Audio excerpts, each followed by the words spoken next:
তো basically geometry এই ওয়ার্ডটা এসছে গ্রিক দুটো শব্দ থেকে, যেটা হচ্ছে জিও এবং মেট্রন। জিও শব্দের অর্থ হলো আর্থ, আর মেট্রন শব্দের অর্থ হলো মেজারমেন্ট। আর্থে আমরা দেখেছি অনেক ধরনের অবজেক্ট আছে, তো সেই অবজেক্টগুলোর প্রত্যেকেই একটা করে জিওমেট্রিক্যাল ফিগার হয়। ফর এক্সাম্পল একটা ফুটবল, যার শেপটাকে আমরা বলি স্ফিরিক্যাল বা স্ফিয়ার শেপ, বা আমার এই মার্কারটা যেটা একটা সিলিন্ড্রিক্যাল শেপ, বা কোনো পার্ক সেটা রেক্ট্যাঙ্গেল হতে পারে বা স্কোয়ার হতে পারে। তো এই সমস্ত কিছুই আমাদের চারপাশে যাই আছে বা যা কিছু আছে সেগুলো সবই আমরা একটা শেপ হিসেবে কনসিডার করতে পারি। তো শেপের কনসেপ্ট থাকতেই আমরা জিওমেট্রির এই জায়গাটা ক্রিয়েট হয়েছে। তো এই জিওমেট্রির আন্ডারে আমরা সবার আগে যে জিনিসটা পড়ব সেটা হলো পয়েন্ট। তো পয়েন্ট কি?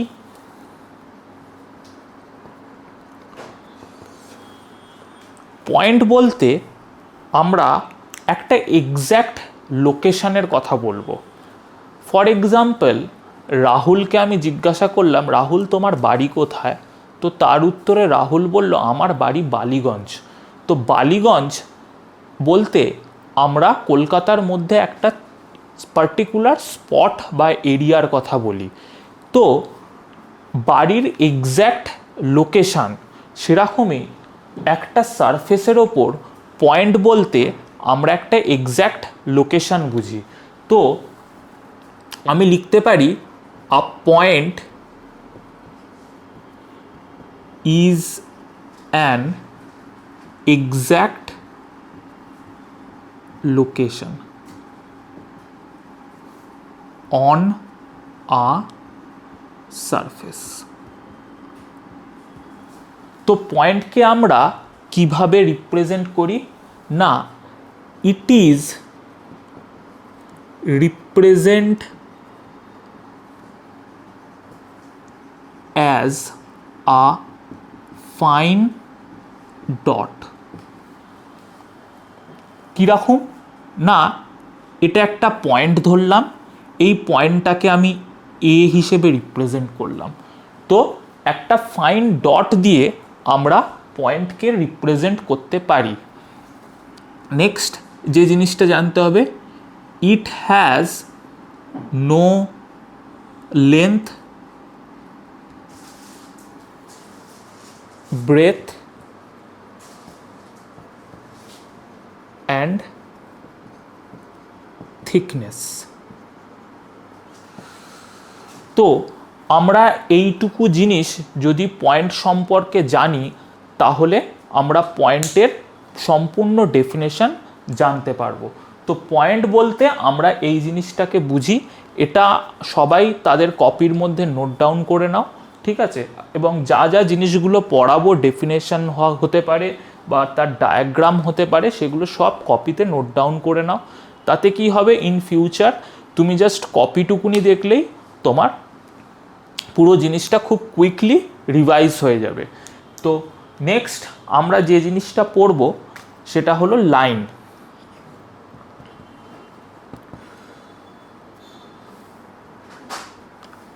লাইন কি না, if a point moves in both direction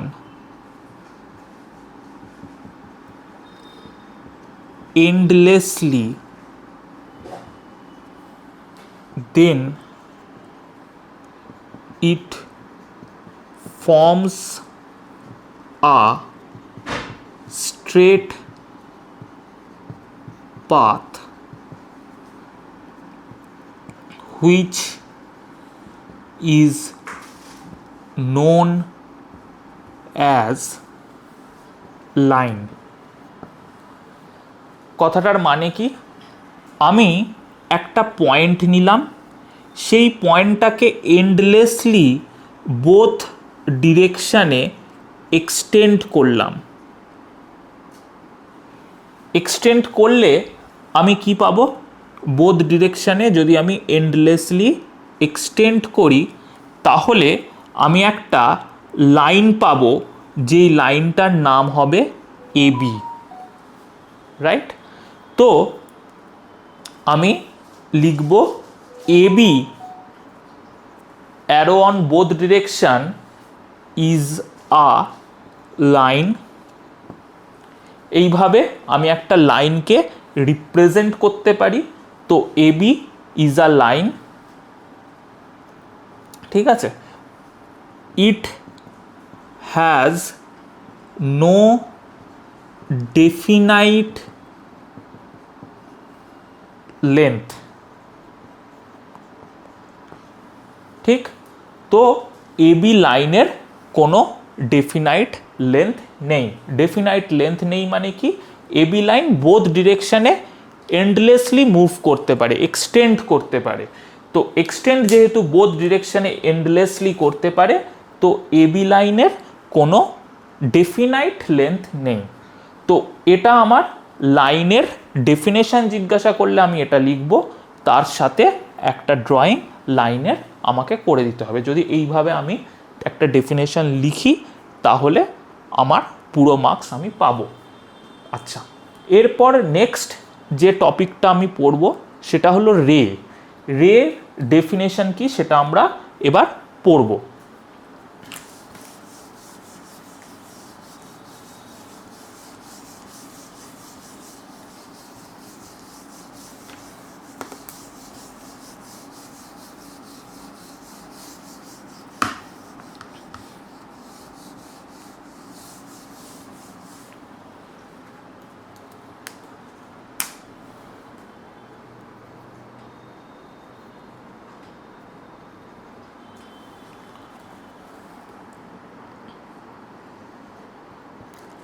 If the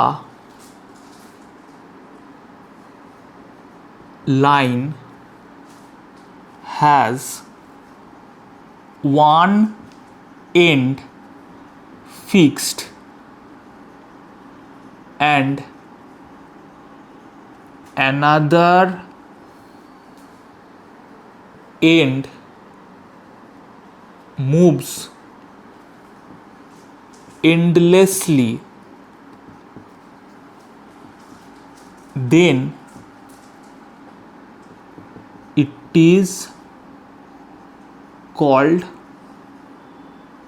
a ray। মানে কি না, একটা লাইন যার একটা এন্ড ফিক্সড, এটাকে ধরলাম এ, আর আরেকটা লেন্থ এন্ডলেসলি একটা পার্টিকুলার ডিরেকশানে মুভ করছে, ঠিক আছে। তো সেটাকে আমি বলবো রে। তো এবিকে আমরা একটা রে দিয়ে ডিনোট করতে পারি, এবি ইজ আ রে। আমরা যে কোনো লাইন বা লাইন সেগমেন্টকে এবি অর বিএ বলে লিখতে পারি, কিন্তু একটা রেকে আমি লিখতে পারি না। রের স্টার্টিং পয়েন্টটাকে আগে লিখতে হবে, দেন এন্ডিং পয়েন্টটাকে লিখতে হবে, দেন এইভাবে অ্যারো দিয়ে সেটাকে রিপ্রেজেন্ট করতে হবে। তো এই যে রেটা, এটাকে আমি এবি অ্যারো এটা দিতে পারি, কিন্তু কোনোভাবেই বিএ অ্যারো এটা দিতে পারবো না, ঠিক। তো এই রিপ্রেজেন্টেশনটা মনে রাখতে হবে। তো রের ডেফিনেশন বললে আমি এটা বলতে পারি। নেক্সট আমাকে যেটা জানতে হবে সেটা হলো লাইন সেগমেন্ট।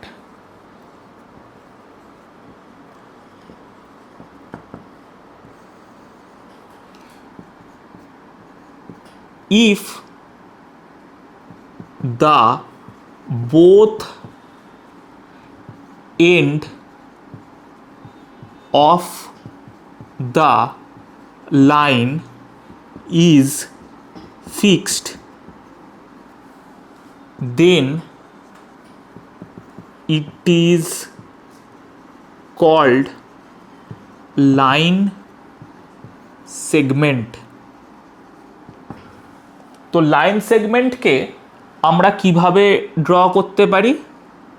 এটা একটা লাইন সেগমেন্ট, নেম দিলাম এবি, যার বোথ এন্ড ফিক্সড।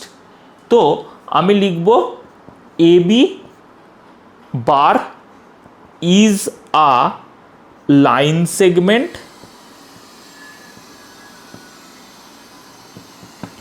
যেহেতু এর বোথ এন্ড ফিক্সড, তো A B has definite length, right? তো লাইন, রে, লাইন সেগমেন্ট, এদের যদি ডেফিনেশন জানতে চায় তো আমরা এইভাবে ওদের ডেফিনেশন আর ডায়াগ্রাম রিপ্রেজেন্ট করতে পারবো। নেক্সট আমরা যেটা পড়ব সেটা হলো লাইন, রে আর লাইন সেগমেন্টের মধ্যে ডিফারেন্স কি। এবার আমরা লাইন, রে আর লাইন সেগমেন্টের মধ্যে ডিফারেন্স কি সেটা দেখব। তো লাইনের আমরা জানি যে কোনো ডেফিনাইট লেন্থ হয় না, তো line has no definite length. Same জিনিস রের ক্ষেত্রেও প্রযোজ্য, ray has no definite length, but line সেগমেন্টের ডেফিনাইট লেন্থ হয়। তো লাইন সেগমেন্ট হ্যাজ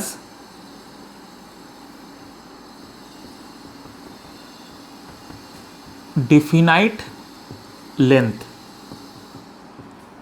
নেক্সট আমাকে যে জিনিসটা পড়তে হবে সেটা হলো লাইনের দুটো এন্ড ফিক্সড নয়, যার জন্য ওর ডেফিনাইট লেন্থ হয় না।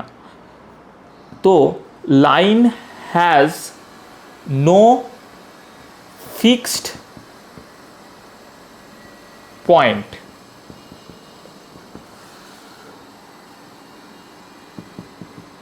রে has one end fixed, another end moves endlessly। আর লাইন সেগমেন্টের ক্ষেত্রে both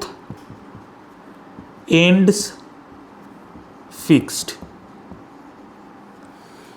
next it is represented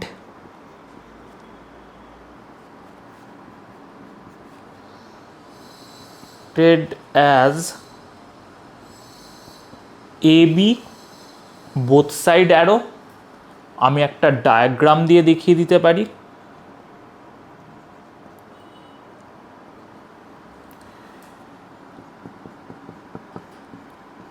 it is represented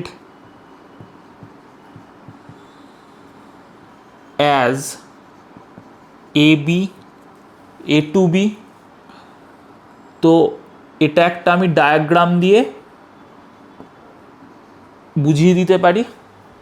R line সেগমেন্টের ক্ষেত্রে it is represented as AB bar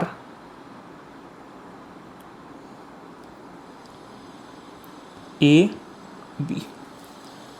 তো আমাকে যদি লাইন, রে, লাইন সেগমেন্টের ডেফিনেশন বা যদি ডিফারেন্স জানতে চায় তো আমি এই পয়েন্টগুলো দিয়ে আমি ডেফিনেশনও ফর্ম করতে পারি বা ডিফারেন্স জানতে চাইলে এইভাবে আমি এদের মধ্যে ডিফারেন্স কি সেটাও লিখতে পারি। ঠিক আছে, তো এরপর নেক্সট আমরা যেই টপিকটা পড়ব সেটা হচ্ছে কনকারেন্ট পয়েন্টস।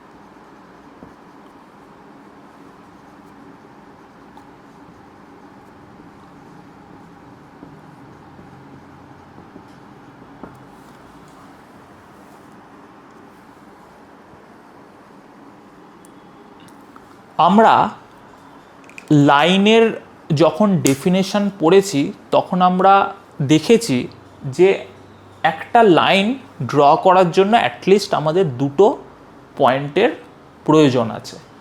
কিন্তু আমাকে যদি বলে দেয় যে একটা পয়েন্ট দিয়ে কতগুলো লাইন পাস করতে পারে, তো তার উত্তরটা হবে ইনফাইনাইট নাম্বার অফ লাইন্স একটা পয়েন্টের থ্রু পাস করতে পারে। তো এই যে ইনফাইনাইট নাম্বার অফ লাইন্স একটা পয়েন্টের থ্রু পাস করে, তো সেই পয়েন্টটাকে আমরা কি বলবো? সেই পয়েন্টটাকে আমরা বলবো পয়েন্ট অফ কনকারেন্স বা concurrent point.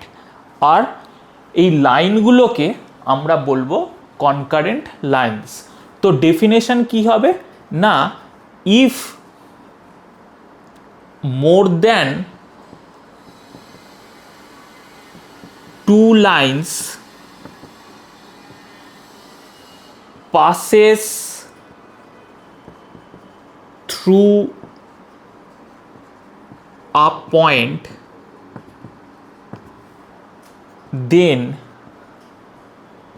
the lines are called concurrent lines and the point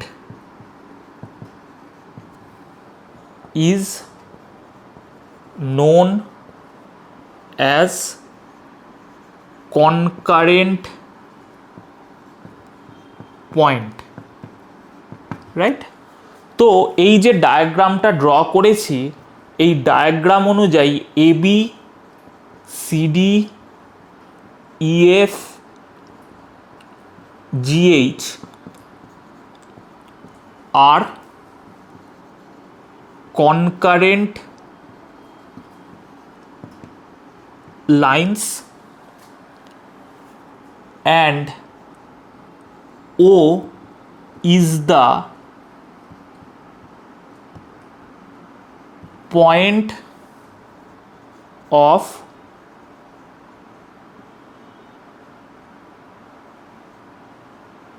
concurrence. ঠিক, তো এটা আমরা জানতে পারলাম যে কনকারেন্ট লাইন্সের ডেফিনেশন কি আর পয়েন্ট অফ কনকারেন্স আমরা কোনটাকে বলবো। ঠিক আছে, পয়েন্ট অফ কনকারেন্স যা, কনকারেন্ট পয়েন্টও সেম। ঠিক, তো কনকারেন্ট লাইন্স মানে আমাকে বলতে হবে মোর দ্যান টু লাইন্স। তো যদি মোর দ্যান টু লাইন্স না হয়, যদি দুটো লাইন হয়, তাহলে সেটাকে কি পড়বো? তো সেটা নিয়েই আসছি নেক্সট ডেফিনেশন, সেটা হলো ইন্টারসেক্টিং লাইন্স।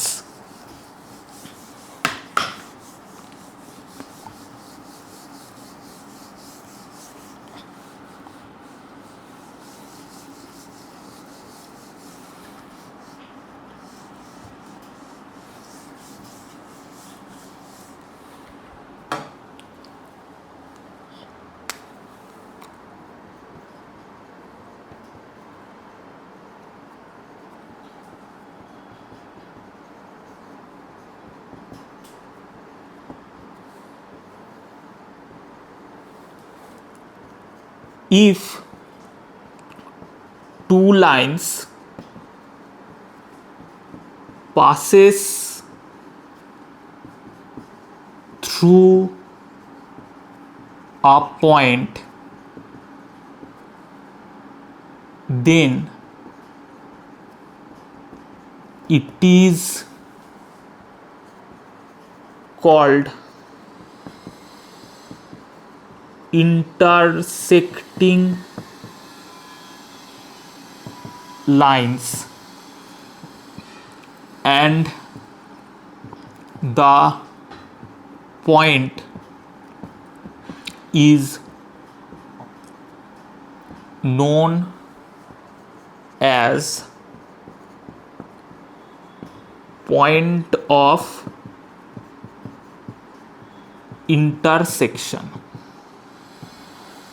তার মানে কি দাঁড়ালো না, দুটো আমার লাইন হতে হবে, সেই দুটো লাইন যদি একটাই পয়েন্ট দিয়ে পাস করে তাহলে আমি সেই পয়েন্টটাকে বলবো পয়েন্ট অফ ইন্টারসেকশন। তো এখানে AB and CD are intersecting lines and O is the point of intersection, right? তো ইন্টারসেক্টিং লাইন্সের যদি আমাকে ডেফিনেশন জানতে চায় তো আমি এটা লিখবো, তার সাথে এক্সাম্পল দিলে, ডায়াগ্রাম দিলে আমি বুঝতে পেরে যাব ইন্টারসেক্টিং লাইন্স বলতে আমি এটাকে বোঝাচ্ছি। তো ইন্টারসেক্টিং লাইন্সের পর আমরা যে জিনিসটা পড়ব সেটা হলো প্যারালাল লাইন্স। ঠিক আছে,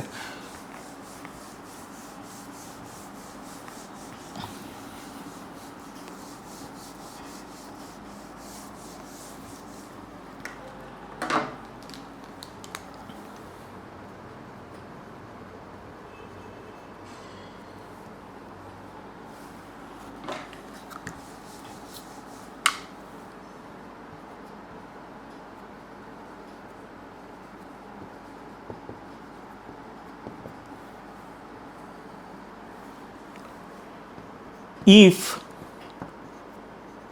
two or more than two lines on a same plane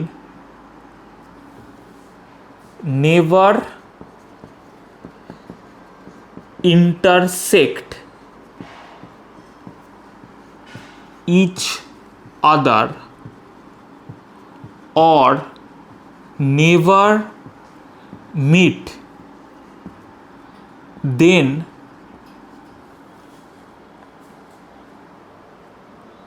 these lines are called parallel lines, right? তো আমি ধরলাম AB and CD,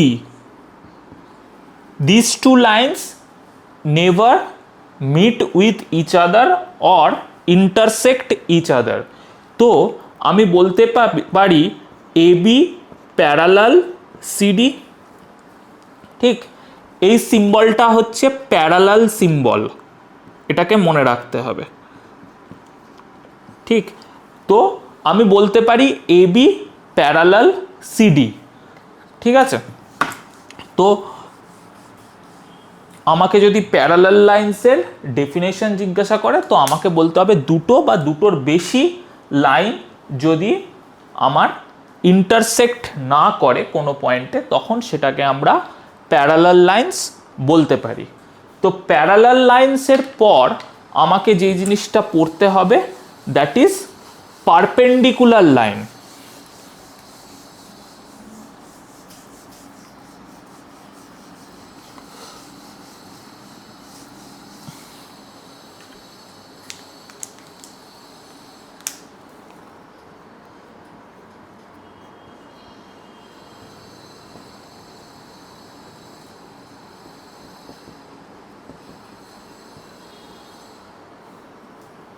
তো পারপেন্ডিকুলার লাইনের ডেফিনেশন কি হবে?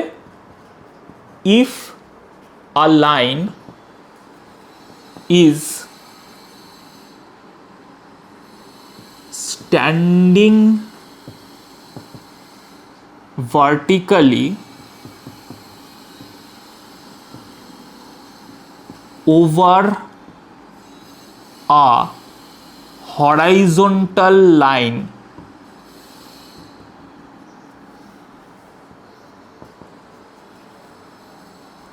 making a right angle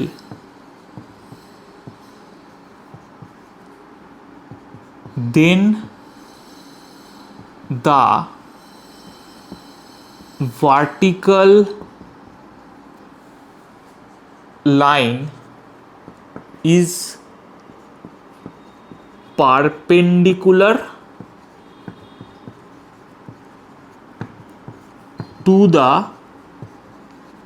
horizontal line। তার মানে কি, কোনো একটা লাইন, যেই লাইনটা একটা হরাইজন্টাল লাইনের ওপর ভার্টিক্যালি স্ট্যান্ডিং আছে, ঠিক, আর তার সাথে একটা রাইট অ্যাঙ্গেল ফর্ম করছে, সেক্ষেত্রে আমরা বলতে পারি যে এই ভার্টিক্যাল লাইনটা হরাইজন্টাল লাইনের ওপর পারপেন্ডিকুলার, মানে AB is perpendicular on CD। ঠিক, তো আমাকে যদি পারপেন্ডিকুলার লাইনের ডেফিনেশন জিজ্ঞাসা করে আমি এটা বলতে পারবো। তো নেক্সট এরপর যেটা আমরা পড়ব সেটা হচ্ছে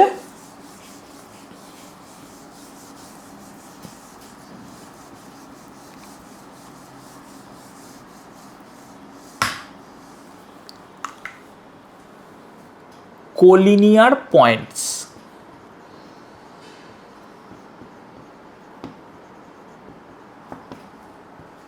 তো কোলিনিয়ার পয়েন্টস কি না, একটা আমি লাইন ধরলাম AB, এই AB লাইনের মাঝখানে যদি অনেকগুলো পয়েন্ট থাকে, ফর এক্সাম্পল MNOPQ, ঠিক, তো আমাকে লিখতে হবে if more than 2 points lying on a same line, then the points are known as collinear points। তো according to this diagram, A, M, N, O, P, Q, B all are collinear points, right? তো আমি বলতে পারি এই পয়েন্টগুলো সবকটাই collinear points. তো basic জিওমেট্রিতে আমরা এই জিনিসগুলো আমাদের পড়তে হবে। আশা করছি এডুকেটলির এই বেসিক জিওমেট্রির ক্লাসটা সবাই বুঝতে পেরেছে এবং খুব ভালো লেগেছে। তো আমাদের অনলাইন আর অফলাইন ক্লাসেসের অ্যাডমিশনস চলছে। যারা আমাদের অনলাইন বা অফলাইন ক্লাসে জয়েন করতে চাও, ভিডিওর শেষে কন্ট্যাক্ট নাম্বার দেওয়া থাকবে, সেখানে ফোন করে অ্যাডমিশন নিতে পারো। আর আমাদের ইউটিউব চ্যানেল, ফেসবুক, ইনস্টাগ্রামকে ফলো করো এই ভিডিওগুলো আরও বেশি করে দেখার জন্য। আর আমাদেরকে follow, subscribe, like, comment, share এগুলো করো, যাতে আমরা এরকম আরও নতুন ভিডিও বানাতে অনুপ্রেরণা পাই। তো থ্যাংক ইউ, আজকের ক্লাসটা এই পর্যন্ত। নেক্সট ভিডিওতে আমরা খুব তাড়াতাড়ি দেখা হবে।